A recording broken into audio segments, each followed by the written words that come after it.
The story begins with Noah, the youngest brother among 5 exceptionally skilled sisters. Despite his sincere efforts, Noah is often outdone in fencing by his sisters, all formidable fighters. However, today marks a turning point. Just when he is about to be defeated by one of them, Noah shows an unexpected skill level and momentarily takes the lead. But his triumph is brief. His sister, now serious, is preparing to give him a decisive blow. He jumps into the air to attack him, and Noah, in a moment of panic, apologizes and covers his head. Lisa, the sister he trains with, observes the situation and comments on his small achievement. She then picks him up and asks him about his training, to which he has not replied that he has been practicing fencing for 3 years. Despite that, Lisa is not impressed and insists that from that day on, he must train under her guidance. He questions why he is still so weak after so long, and Noah, feeling insufficient, explains that he does not consider himself talented or intelligent, and that he has been facing a lot of difficulties. Lisa interrupts him, dismissing his excuses and criticizing him for his lack of determination. He tells her bluntly that he only talks and does not act, which makes him not cry, confused, and not knowing which way to take. Lisa, adamant, accuses him of not trying hard enough, and tells him that he is too incompetent to use a sword, even with the help of a teacher. Then she walks away and Seal, another of her sisters, approaches. He asks her if she has given up fencing, and suggests that she might try to become a magician. Noah replies that he has already told Lisa that he has no talent for fencing. He agrees with her, recognizing that she also has no talent for magic, and asks if there is anything she really knows how to do well. No one fails to give her a clear answer, which makes Seal feel embarrassed by her ineptitude. Then he mentions that his father took him in out of necessity, and that despite the affection that his sisters have for him, he feels that Noah does not belong in that house. She advises him to remember it. Noah, feeling that he has no other choice, decides to leave home. Seal, surprised, asks her why she takes it so seriously. Noah insists that he is packing to leave, and as he walks to his room, Seal, noticing that he is serious, begs him not to. Noah explains that he only said that to provoke a reaction in Lisa, hoping that she would stop him. He expresses his concern to her and points out that Lisa will surely try to stop him. He asks her how she plans to survive on her own, warning her that finding a job won't be easy. Noah confidently declares that he will become an adventurer, surprising Zil, who is perplexed by his determination.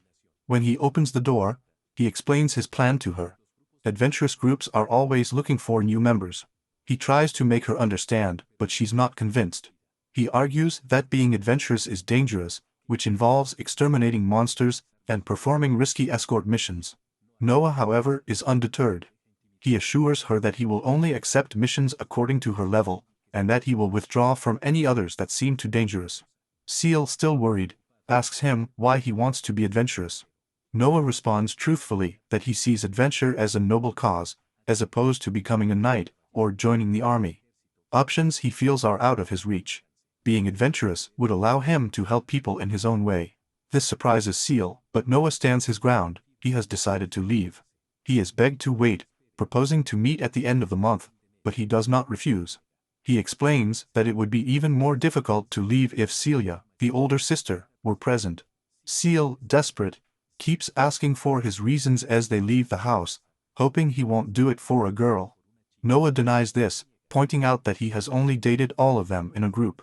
Seal admits that he doesn't know if Noah has any secret contacts. Finally, Noah says it clearly. He leaves because keeping him would make him feel like a complete failure, and without wasting any time, he opened the front door of the mansion, ready to set off on his journey. If he stopped him once more, his concern was evident. He wished him safety, and asked him to become stronger and wiser. He asked if he was really sure about his decision, and Noah confirmed it. If he warned him about the dangers that awaited him outside, but in the end, he left the decision in his hands, saying that he could no longer worry about it anymore. Appreciative, Noah thanked Seal, and expressed how much he had appreciated meeting her before leaving. When he started to walk away, Seal's emotions surfaced. He begged her not to leave, promising to treat him kindly in the future. Despite his heartfelt plea, Noah continued on his way. A week later, Noah arrived at his destination, the border city of Raja, located between the human kingdom to the east and the demonic kingdom to the west. As Noah stood in the bustling city of Raja, he couldn't shake the uncertainty he felt. It had been a week since he left home, and he was wondering if his sisters would be able to find him there. He felt a twinge of unease at being so far from the security of his previous life. Suddenly, a man approached him, calling him by the alias Mr. C. The man introduced himself as Ordo, a merchant, and informed Noah that the cart he was supposed to travel with would be leaving soon. To avoid being recognized by his sisters, Noah had started using the alias C. Ordo reassured him, saying that despite the risk, everything had turned out all right in the end. Then he asked him if he was in Raja to become an adventurer. Noah confirmed it, and Ordo handed him an envelope, explaining that it contained a cover letter for the Adventurers Guild, which would be a valuable resource for him. Noah hesitated, asking if Ordo was sure he should give it to him. Ordo expressed his gratitude, stating that the trip had been made possible thanks to Noah's help. Without him, the merchant couldn't imagine what could have happened, and he was deeply grateful for Noah's role in ensuring his safe return. Noah recalled an incident that occurred several days earlier. During that time, the Ordo and another person were warned by a man not to stray too far. Despite the warning, they found themselves in front of a group of monsters. The man, realizing the danger, urged them to flee and apologized for the situation. Ordo, in a panic, asked about the cargo, but the man explained that there were too many monsters, and questioned if he would rather die. In the midst of the chaos, he failed to note that a monster was preparing to attack him from a tree above him. He dodged the blow quickly, with sharp reflexes. Soon after, a formidable goblin general appeared, launching an attack. Noah reacted immediately, pushing the man out of danger and dodging the goblin's attack with ease. He noticed that goblin's movements were slower compared to his sister Lisa's, making it easier to avoid the attack. As the goblin general was preparing for a more dangerous move, Noah, full of confidence, declared that it was time to end the fight. He dealt a decisive blow that sent the goblin rolling back, and before he could recover, Noah defeated him with a single precise slash of his sword, defeating the general goblin in one fell swoop. The other goblins watched in amazement as Noah's quick and decisive action left them shocked. Noah took control of the situation, instructing the others to focus on the enemies behind them, while he took care of the ones in front. The man accompanying him was amazed to see Noah defeat the goblin general with a single powerful blow. Ordo, seeing Noah's skill, commented that his fighting style resembled that of a legendary hero named Zeke. Presently, as they rode together in the chariot, Noah modestly denied any comparison with a hero. He insisted that Noah was too humble, while Noah pointed out that the real heroes of the battle had been without even the members of his group. Ordo laughed at Noah's humility, pointing out that although the film group was certainly strong, they had had a hard time against the goblins they faced. Curious, Noah asked if that was true, considering that the goblins he fought with seemed stronger than normal. Before Ordo could reply, the man accompanying them interrupted them, announcing that they had arrived in the city of Raja. Ordo and Noah shook hands, and Ordo mentioned that he had a store in the southern part of the city, inviting Noah to visit whenever he wanted. They said goodbye, and Noah thanked Ordo for his help. Ordo assured her that if she ever needed anything, she would stop by his shop as he had so much to offer. Noah promised to visit him once he got settled, and thanked him again as they parted ways. Noah headed towards the Adventurers Guild, feeling that it was his first important step. However, he couldn't help but think about the possibility of retiring if the challenges proved too overwhelming. A man approached him while he was at the entrance of the guild, and asked if he was a newcomer. Startled, Noah asked him who he was. The man apologized for scaring him, and noticed Noah's distressed appearance. He offered him help from the guild, assuring him that the place welcomed everyone with an adventurous spirit, and encouraged him to ask for help without hesitation. Although he admitted that he could not guarantee Noah's success, he emphasized that everything depended on him. Noah thanked him and entered the guild. Inside, the receptionist Romelia greeted him warmly, and asked if he wanted to check in. Noah confirmed his intention, and Romelia handed him a form to complete. After filling it, Noah returned it to her, and Romelia assured him that everything was in order. He was officially registered as an F-rank adventurer at the Raja branch. Noah apologized, and asked if the guild could buy him some materials. Romelia accepted, and asked him to show them. Noah showed her his bag, and Romelia, curious, asked where the materials were. Noah explained that they were inside the bag, and that despite its modest appearance, it had great internal capacity. She asked if she could take them out, and Romelia was amazed to see that it was a magic bag. He took him to the guild warehouse, assuring him that there would be enough space there. While Noah was taking out the items, he asked Romelia if magic bags were very rare. She confirmed that yes, they were quite exclusive. Noah mentioned that he had made the bag together with Zil, and Romelia commented that if he could create such a bag, he must have some talent as a magician. When she had finished taking out all the materials, Romelia, shocked by the quantity, asked who he really was. Noah, baffled by Romelia's reaction, insisted that he was just a beginner who had studied fencing and magic. Romelia pointed out to him that the goblin he had defeated, along with the others, were of superior species. He said that there were 4 D-rank hobgoblins and 1 C-rank general goblin, and stressed that defeating him would only require the skill of a B-rank adventurer, an outstanding feat, and well above the level of a novice. Then Romelia asked him if he was a gentleman, to which he replied that he was not. She noticed that some materials were missing, and asked if he had stolen them. Noah denied the accusation, and then remembered the letter that Orto had given her. He handed it to Romelia.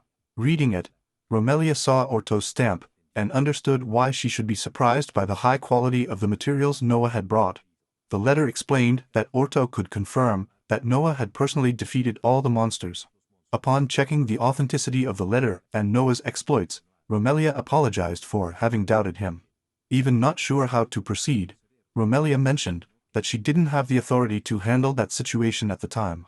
It was then that a man suggested that Noah undergo a special exam to check his abilities. Romelia accepted the suggestion, and the man added that if Noah was as skilled as he seemed, he would have no problem with the exam. Noah was surprised to learn that this man was the guild master. The teacher introduced himself as Alberto, the head of the branch of the Raja Guild. Realizing that he had been the guild master the whole time, he didn't feel a mixture of surprise and respect. Romelia, noticing Alberto's presence, asked him why he was there. Alberto explained that there was a very long line at the reception, which prompted Romelia to thank him before hurriedly leaving the salon. Alberto then turned to Noah and offered to explain the details of the special exam to him.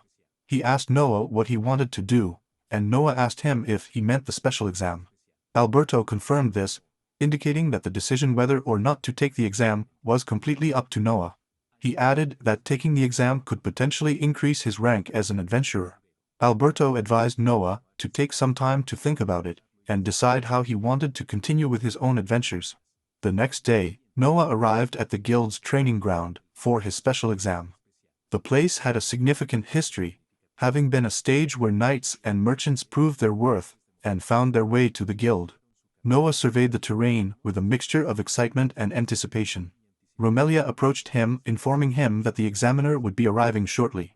The exam would consist of a simulated combat with the examiner, and if Noah performed well, her rank would be upgraded to firm. She explained that they could not start until the examiner arrived.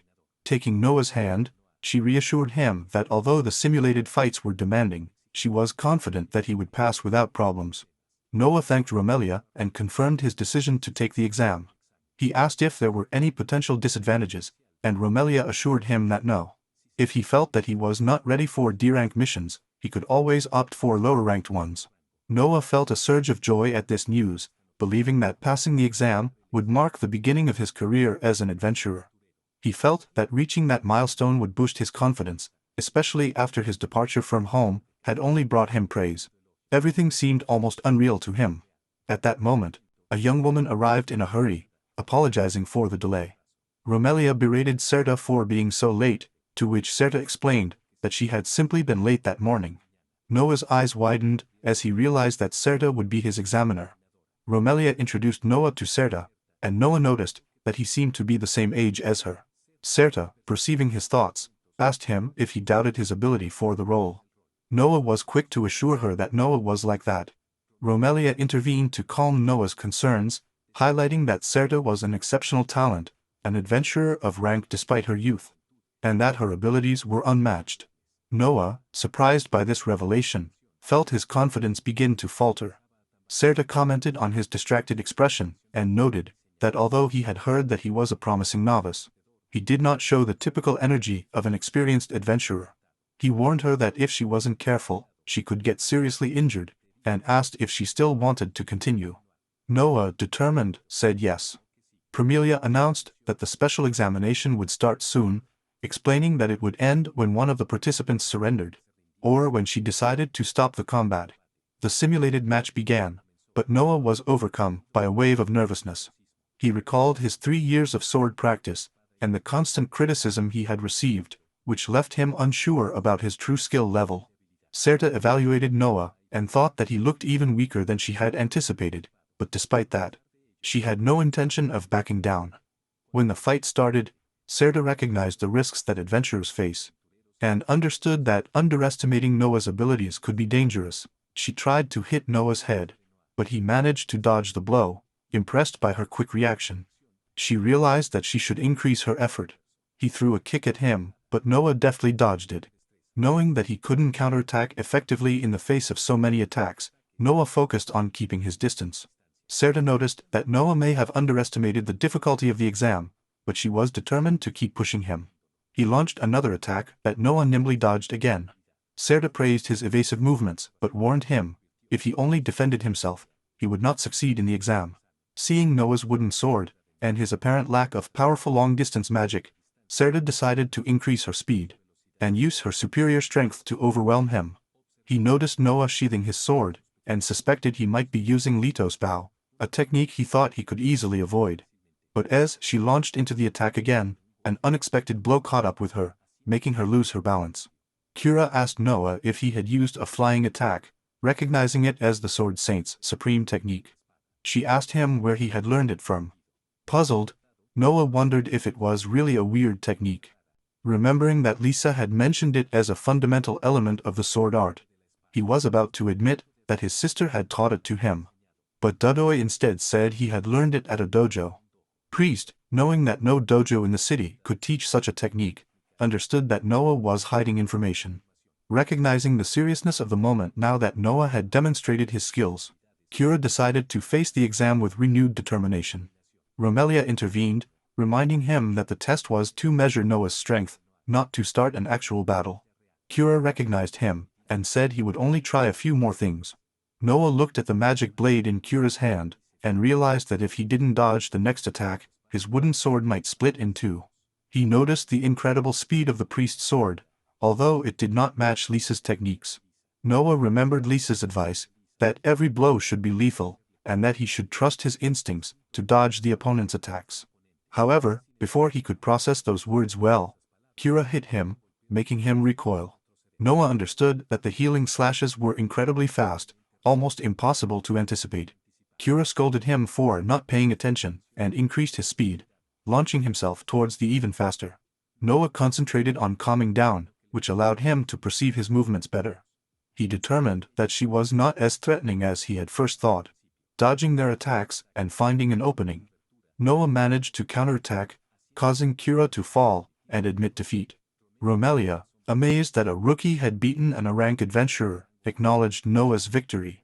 Then he went to check on Kira, who assured him that he was fine, and that he had been through worse things. However, Romelia noticed that the chest armor and the priest's clothes were broken. Noah, embarrassed, turned around, while Romelia helped Kira to cover himself. After the match, Kira asked Noah if he had seen anything unusual. He replied that he had not seen anything. Romelia asked them to wait, while she went to look for the guild master, and left hurriedly. Kira commented that Romelia's impatience could get her in trouble, prompting Noah to ask if she was always like this. Kira admitted that he did, but with a smile he playfully touched Noah's face, and told him to forget it. Noah pulled away from her hand, and asked what was wrong. With an amused tone, Kira told him not to be so evasive, and asked if he was afraid of him. Noah admitted that in fact, he was afraid of what she might do. Then Kira put his hands on Noah's shoulders, and simply explained that he wanted to throw him a party. Noah, confused, asked him what kind of party he meant. Meanwhile, in Noah's hometown, his sisters were gathered around a table for a meeting, with one chair visibly empty. A visibly upset Alaya expressed her frustration at Noah's departure. He turned to Sei and asked her why she hadn't used her magic to stop him. It was explained to him that using magic in that way could have gone wrong and put Noah's safety at risk. She reiterated that her responsibility was to protect him. Fan interjected, suggesting they stop arguing. He acknowledged that Noah's decision to leave was impulsive, but insisted that they should move on and address the situation constructively. Ecclesia refused to participate in the discussion, pointing out that the rigidity of the family was a factor in Noah's decision to flee. Elijah accused Ecclesia of following the church's plans, which Ecclesia admitted was partly true. The conversation turned to the influence of his parents. The sisters agreed that although they were not especially close to Noah, they still wanted him to become a good man, just as they hoped to be. Elijah agreed with that sentiment, and pointed out that Elijah had always criticized Noah's competence. He then went on to mention how she had provided him with knowledge of the world and practical skills, while she had trained him in magic, all without giving him a break. Despite these efforts, Noah had struggled. He found his and his classes the most enjoyable, but Lisa's sword training was the most challenging. When Lisa heard Elijah's comments, she was surprised and asked for clarification. Elijah accused Lisa of having beaten and harassed Noah during his training. Lisa denied this, explaining that her tough approach was aimed at preparing Noah for real fights, out of kindness, not out of cruelty. Elijah scoffed at Lisa's justification, dismissing her theory about building character. Then, Elijah intervened by questioning Lisa's intelligence compared to her own. She boasted about her ability to remember the multiplication table at home, which prompted Lisa to challenge her, saying that she could also do it if Ecclesia evaluated her. Ecclesia asked how much was 9 times 3, but Lisa had trouble giving an answer. She interrupted the discussion by asking for a break, emphasizing the urgency of finding Noah as soon as possible, due to the dangers he faced outside. Lisa expressed her confidence that Noah would be fine as long as he had his sword. If he reassured them by saying that he had taught him some magic, which should help him and ease their worries. As they considered the possibility that Noah was operating undercover, a brief silence took over the atmosphere.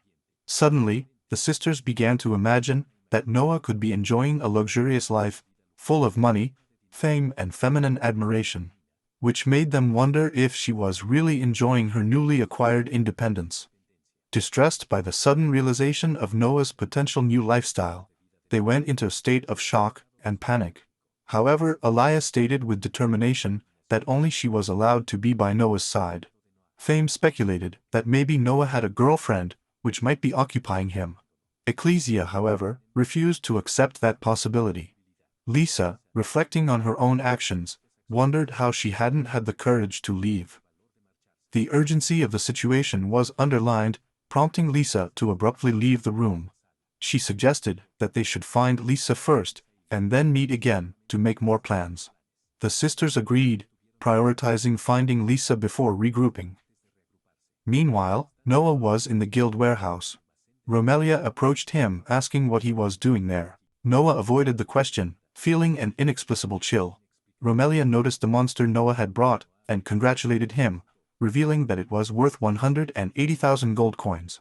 He handed her the check, and casually asked if she was happy with how things had turned out. Noah, confused, asked for clarification. Romelia explained that he was referring to his rank as an adventurer. Noah reassured her by saying that starting at the rank of was enough for him, and that he planned to move up quickly. The conversation then turned to Romelia suggesting that Noah team up with Kira. Noah turned it down, admitting that he had considered it but was uncomfortable with the idea. He explained that as a novice, he might have difficulties, and that the presence of Kira reminded him too much of his sisters, which made him uncomfortable. Romelia, sensing an opportunity, called Noah. When he asked what she meant, she explained that Kira was not only one of the best in Raja's guild, but she also had an impressive physique. Noah blushed, confused by her comment. Romelia clarified that he was suggesting that a partnership between him and Kira could lead to something more, a common understanding in such situations. Noah insisted that this was not possible for him, and that he did not like Kira. Just then, Kira arrived asking what they were talking about. Realizing it was her, Noah blurted out that his reluctance was because she had teased him before the match. The priest, surprised, immediately apologized for underestimating him, and renewed her invitation for him to join her group. Noah turned her down again and asked what they were doing there. Kira explained that they were gathering information. He mentioned to Romelia that he had heard about an undead sighting, and Romelia confirmed it, promising to provide more details later. Kira asked more about the undead, and Romelia clarified that the matter was related to Kira's current research. Noah asked Kira what he was researching, which led Romelia to hesitate before mentioning that it had to do with finding a strong partner. She immediately apologized to Noah, saying that she had talked too much and asked him to pretend not to have heard anything. Noah agreed to keep quiet, and Romelia thought to herself about Corda's warning not to reveal too much. He noticed that Noah seemed different from other adventurers. They had talked about many topics, and although she did not usually have social problems, sometimes she showed a more vulnerable side.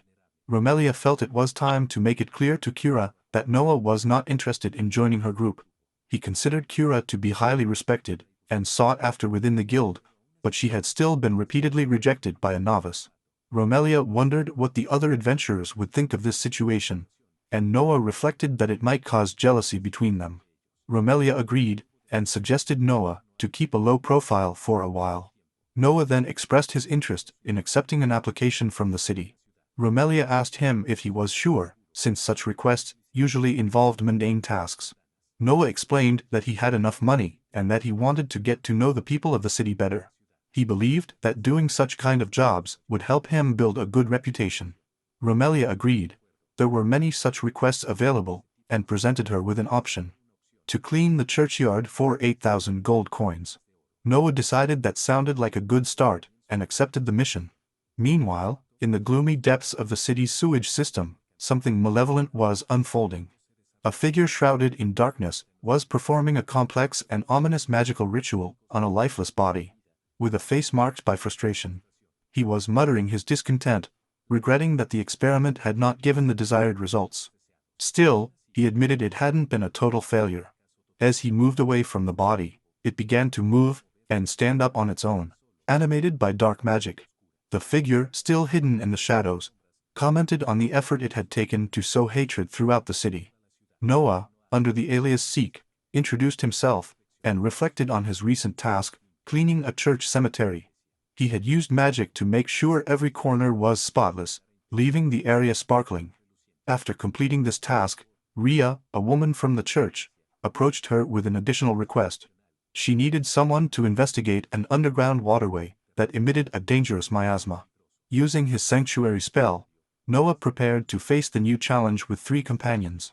Rhea was impressed by Noah's light magic, pointing out how rare it was to see such spells outside the church.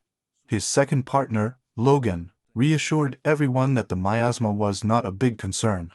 However, the third companion, Nino, was skeptical, and threatened Noah with her sword if it turned out to be useless. Noah, baffled by her hostility, assured her that he had infused a considerable amount of mana into his spell, and that he was sure it would keep the miasma at bay for a while. Despite Noah's confidence, Nino was still wary of an adventurer of rank who used magic. Rhea defended Noah, highlighting his competence and knowledge. She pointed out that she had efficiently cleaned the entire church cemetery in just 1 day, which left Nino amazed at the magnitude of the task Noah had performed. Noah took the opportunity to explain that he had used the Loose Blanch spell, an exorcism spell designed to combat undead, on every grave in the cemetery. That revelation left Nino momentarily stunned. Rhea quickly added that such mastery of light magic was rare even within the Holy Cross Church, and suggested that Noah might be an expert in that field. Noah recalled that his older sister, Fan, had taught him those spells, highlighting their deep family ties to magic. Nino, however, was still unimpressed, and insisted that she still doesn't like Noah, despite having just met him. Logan, trying to ease the tension, suggested that Nino's hostility might be due to jealousy. He revealed that he had admired Kira for a long time, and had asked him to join his group several times, only to be rejected. Logan speculated that Nino's annoyance stemmed from Kira's recent attention to Noah. Nino, clearly agitated, advised everyone to relax, and assured them that she would carry out her duties in a professional manner. Logan retorted that Nino was acting childish, which only made her angrier. In retaliation, Nino mentioned an incident from a few months ago, when Logan had been rejected by a receptionist, and had been visibly upset about it. Logan, clearly uncomfortable with the memory, urged Nino not to dwell on the past. Rhea, perceiving the growing tension, intervened, and suggested that they focus on research. Noah's eyes remained fixed on the sturdy door in front of them. Ria broke the silence, explaining that area had served as a base for a notorious criminal group. The criminals were formidable, and their intimidating presence made the work of the patrols difficult. By the time the authorities realized the threat, the miasma had already begun to settle. Noah assessed the miasma, noting its severity. He asked Ria's, and he thought the source could be monsters. Ria agreed, but mentioned that the volume of the miasma was unusually high. Just then, Noah noticed something strange inside the miasma, and warned the group to be on high alert. Nino, however, looked at the miasma with disdain, and said that there was nothing to worry about. Their skepticism was quickly refuted when a gull emerged from the miasma and charged towards them, initiating the battle. Logan quickly realized that they were walking towards an ambush, but he didn't notice the ghoul crawling right on top of him. The gull fell with his mouth open, ready to devour him. Luckily, Nino stepped in and cut it in half just in time. The upper half of the ghoul landed on Logan's shield, who moaned and told Nino not to eliminate enemies right above him. Nino simply shrugged his shoulders and told him to keep moving forward, to which Logan, a little exasperated, replied that he already knew. Then he rushed to the front, crushing more ghouls, as if nothing had happened. Meanwhile, Noah, who was also busy finishing off ghouls, couldn't help but be impressed by Logan's strength. They were so in sync that Noah wondered if Logan and Nino were brothers. After defeating the ghouls, Ria checked to see if anyone was injured. Logan, grateful for Noah's warning, reported that everyone was fine. Nino confirmed that there were no more ghouls, and then turned to Noah, congratulating him for having detected the enemies before her. Despite being a ninja, Noah, completely baffled, had no idea what a ninja was. Apparently, they are warriors from the East, masters of stealth, but he had never seen one before. While he was lost in his thoughts, Nino yelled at him, asking if he was even paying attention. Startled, he replied that detecting the presence of enemies was just a basic skill, nothing special. Nino, now confused, explained to her that detecting an invisible enemy is actually quite an advanced technique, which made her wonder if Noah was making fun of her. Noah laughed uncomfortably, remembering how his older sister, Lisa, used to instill in him that a true swordsman should be able to sense hostility, even with his eyes closed. As they were catching their breath, Ria became suspicious. It wasn't normal for gulls to ambush people, as they were usually too dumb for that. Logan agreed, saying it was the first time he had been attacked from above. This made Ria wonder if someone was behind these attacks. As they continued to move forward, Noah commented that the miasma was getting thicker. Ria pointed out that they had already come quite far. Noah offered to pitch sanctuary again once they were further inside, and Logan agreed, calling Nino. Suddenly, something whizzed past Nino's foot. She looked down and saw a piece of paper that, before she could react, shot forward and wrapped tightly around her, leaving her completely immobilized. The group was stunned, and an ominous feeling filled the air. Out of nowhere, a huge zombie dragon emerged from the water and snarled at them. Logan immediately recognized it as a zombie dragon and wondered what a disaster-class monster was doing there. The beast let out a deafening roar and pounced on Nino, who was paralyzed with fear. Fortunately, Noah reacts immediately, attacking the zombie dragon and cutting the paper that bound Nino. She falls, and Logan catches her just in time. But the zombie dragon is not finished. He throws more paper at them, but Noah counters him with multiple cuts, completely destroying him. However, in the process, he receives a cut on his face. As he wipes the blood off, Noah glares at the creature before lunging straight at it. The zombie dragon sends more paper in his direction, but Noah uses it to propel himself higher. He throws his sword at the beast's back, only to realize that his blow barely leaves a mark. The zombie dragon is much tougher than I expected. More paper flies towards him, but he does not wave his body in the air and cuts it off. He quickly understands that simply attacking will not be enough. He needs more power. The problem is that his sword might not hold up if he pushes it to the limit. He remembers his sister Lisa's advice about taking care of his weapon, since a sword is the soul of a swordsman, and hesitates for a moment. Nino, perceiving the danger, shouts at him, suggesting that they flee down the corridor, since the zombie dragon would not be able to follow them through such a narrow space. However, when they look down the corridor, it is full of ghouls. Logan quickly realizes that all this could have been a trap from the beginning, but before they can react, a loud growl rumbles, and the zombie dragon appears right in front of them. They freeze with fear. Noah, mentally apologizing to his sister, knowing that his sword could break at any moment, concentrates, tenses his body, and suddenly releases a powerful aura.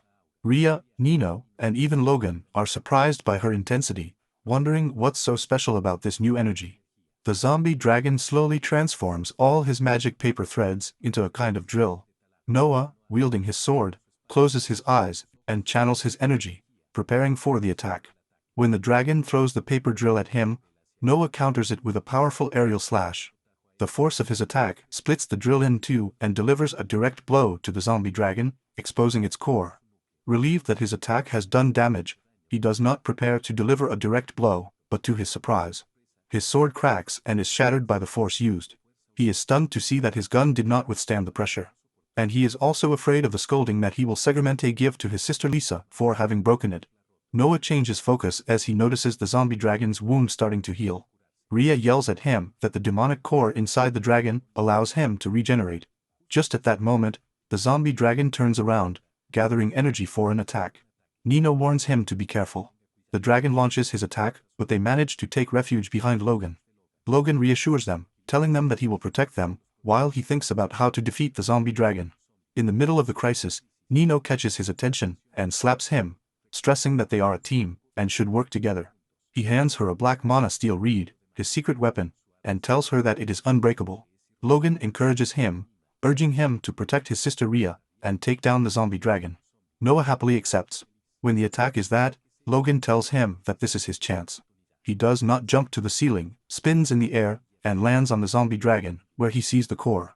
He decides to go through the annoying bones at once, and with a powerful jump, he pierces the zombie dragon's back, and lands safely. The zombie dragon crumbles into pieces, and everyone celebrates the triumph. Logan and Rhea hug him, and Noah, relieved that everyone is safe, feels grateful for the victory. He returns the black mana steel cane to Nino, praising its effectiveness in destroying the demonic core. Nino, however, downplays her achievement, saying that he is already handling her well, and that she has a hard time using it, which confuses Noah. She bows to him to thank him, and Noah, blushing, insists that it was not necessary. Nino reflects on how, despite his strength, Noah conveys an unreliable aura. When Noah calls her by name, confused, she dismisses him as nothing, leaving him perplexed. Then he asks about the ghouls blocking the way, and Nino mentions that they have disappeared. Logan speculates that someone might be targeting them, considering the zombie dragon they had just faced. Rhea agrees, pointing out that if someone can control such a powerful creature, they must be a formidable wizard. She suggests that they retire and resume their original task of investigating the miasma in the canal. Logan agrees, commenting that the mission should have been rank O or higher, and proposes to return after collecting the necessary materials. Everyone agrees.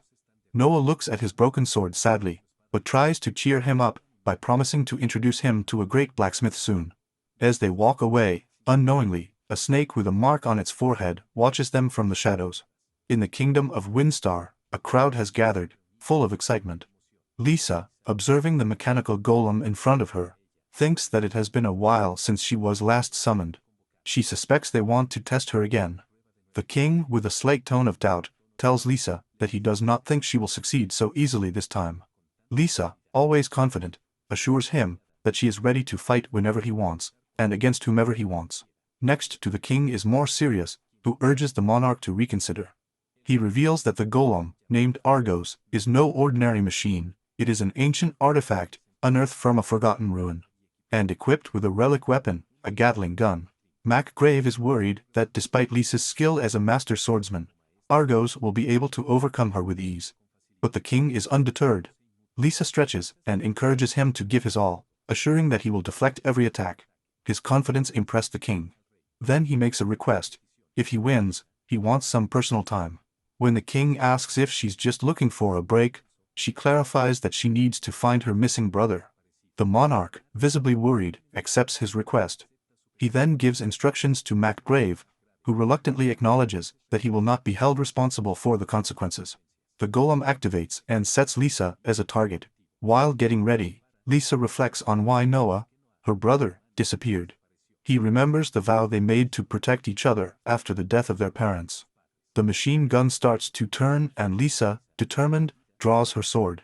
The volley of bullets is launched at her, but she deftly deflects them. With a burst of speed, Lisa advances, wielding her sword tightly, and unleashes her aerial slash, the quadruple flash technique, cutting Argos with precision. The golem disintegrates into pieces, leaving Mac grave in shock, and the king in awe. Lisa passes by the king, reminding him of her promise, and declares that as agreed, she will now take her free time to look for her brother. In the border city of Leah, everyone was relieved that the extermination of the zombie dragon was finally over. Clee suggested that it was time to rest, and Logan was satisfied, not only for completing the mission, but also for the extra money they were getting in addition to the payment for the exchange of materials. It seemed clear that Noah's reputation as a fearsome fighter was well deserved. When they were about to leave, Noah came over and admitted that he thought he had received too large a share of the reward. Logan reassured him, telling him that he had completely won her over, and Nino added that Noah had practically defeated the zombie dragon by himself. Nino then mentioned that as an adventurer of the Varank Guild, she wasn't exactly short of money. Noah assumed that the Varank Guild's quests should pay well. Logan then whispered to Noah not to be late the next day because he planned to take him to a special place. Noah agreed, but when he asked if they would go somewhere other than the blacksmith shop, Logan told him to be quiet, and that he would find out tomorrow. Nino noticed their conversation and became suspicious, wondering if Logan was planning something not entirely good. The next day, in the park, Logan was waiting for Noah. When Noah saw him, he called him, but he was surprised to see that Nino was also there. After that meeting, they all went to the blacksmith shop. As they walked through the bustling area, Noah commented on how lively everything was. Logan explained that there were about 100 workshops in the area, and that since Log was in the center of the continent, many adventurers and artisans gathered there. Nino added that the city was a hub for materials flowing from the border forest, which naturally attracted many artisans. Logan also mentioned a nearby dwarf country, which intrigued Noah, as he had never met a dwarf before. Logan laughed and said that the craftsman they were about to meet was, in fact, a dwarf. When they arrived at the workshop, Noah was amazed by its size, but Logan pointed out the smaller building next door, assuring them that despite his appearance, the dwarf working there was a first-rate blacksmith. Nino asked why Logan had kept such an impressive craftsman a secret, and he replied that there was a good reason, that they would understand when they met him. As they opened the door, they were hit by the intense heat and the rhythmic sound of a hammer hitting metal. The blacksmith, Bar, shot them a skeptical look. Logan greeted Bar and commented on the sweltering heat of his workshop. Bar greeted Logan and asked who his companions were. Logan introduced Noah and Nino, and Bar immediately noticed Noah, calling him Ranji, which surprised Noah. Logan explained that Noah had done an amazing job, but Bar was skeptical until he found out that Noah had indeed defeated a zombie dragon alone. Bar was amazed, and after sniffing him, he proclaimed that he believed him, because Noah had an impressive build. This left Noah confused, especially when Bar, in a humorous tone, ordered him to take off his clothes, which left him completely perplexed. Later, Noah was quite embarrassed when Logan loudly called him Mr. Treasure of the City of Muscles, causing Noah to pout and ask him not to call him that.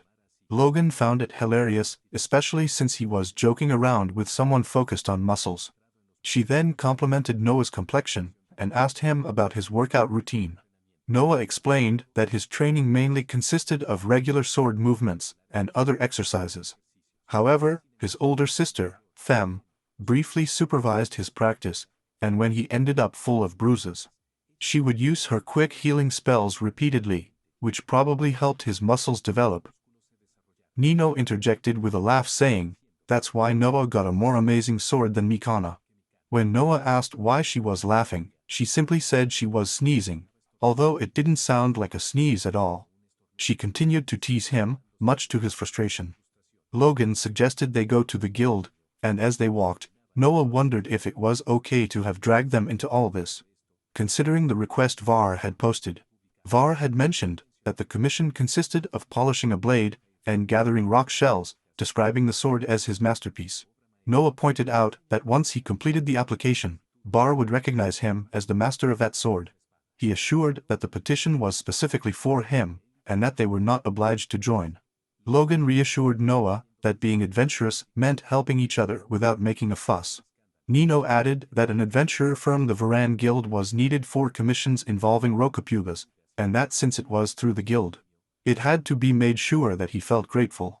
Later, at the branch of the Adventurers Guild, Lemelia confirmed that all the documentation was in order, and that the group was officially formed. Noah asked if anything good had happened, and she wondered how he had noticed. Lemelia explained that she had finally finished the follow-up of her last mission, and that she hoped to sleep well that night, after barely sleeping the last 3 days. Noah thanked him for his hard work, and quietly asked if he meant the zombie dragon incident. Lemelia confirmed it, adding that her top-ranked adventurers were finalizing the matter and investigating the underground channels. Suddenly, she appeared hidden, surprising both Noah and Lemelia. Naturally, she joined in the conversation, which made Noah watch how Nino was calling her. When to turn to see who was approaching, she was greeted with an enthusiastic hug from Nino, who then playfully pushed Noah aside. Ktu returned the hug, and confirmed to Nino that indeed, she was being sent to investigate. Nino, perceiving something disturbing in the area, warned Kulta to be careful. This made Noah remember that Nino had always admired Kulta. Kulta thanked Nino and reassured her, telling her that there was nothing to worry about. Nino agreed, convinced that Kulta was practically invincible. Meanwhile, Logan came up, grabbed Nino from behind, and started taking her away, mentioning that his form had some mistakes. Kult then smiled at Noah and commented that she seemed destined to meet the undead. No, curious, he asked her what condestinado meant, and if anything from her past made her feel that way. Kulta seemed confused, and admitted with sadness that she had a similar story to many others. A girl's homeland was destroyed by demons, which led her to become an adventurer in search of revenge. When Noah asked if that girl was her, she asked him not to feel sorry for her, believing that she did not deserve compassion. This left Noah confused. Ktu confessed that she had initially tried to recruit him to join her and act as bait in